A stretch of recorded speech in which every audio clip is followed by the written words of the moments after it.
In this project, I will demonstrate the use of Spark and Neo4j to analyze RNA-seq data and identify candidate genes that affect aggression. First, I load the differential gene data into Spark data frame. Here is one example of the gene data.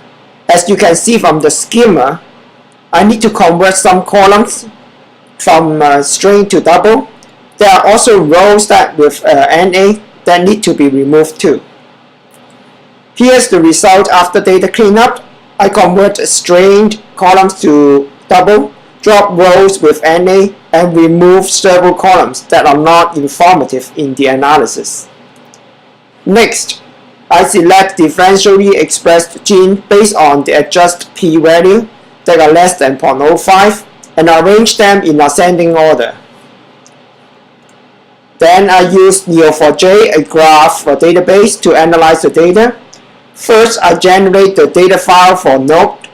Here is an example. It has gene name, gene ID, and chromosome information. Next, I generate the file for edges. It contains gene ID and whether the gene is upregulated or not.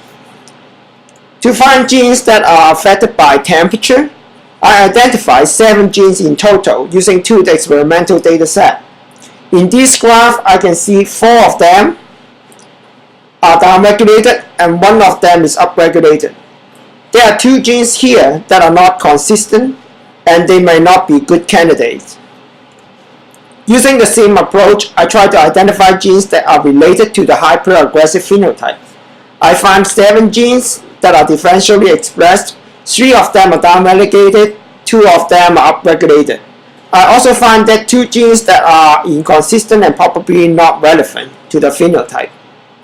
For conclusion, I successfully used Spark and Neo4j to identify differential genes. I identified 5 genes that are affected by temperature and also 5 genes that are linked to hyperaggressive phenotype. Thank you.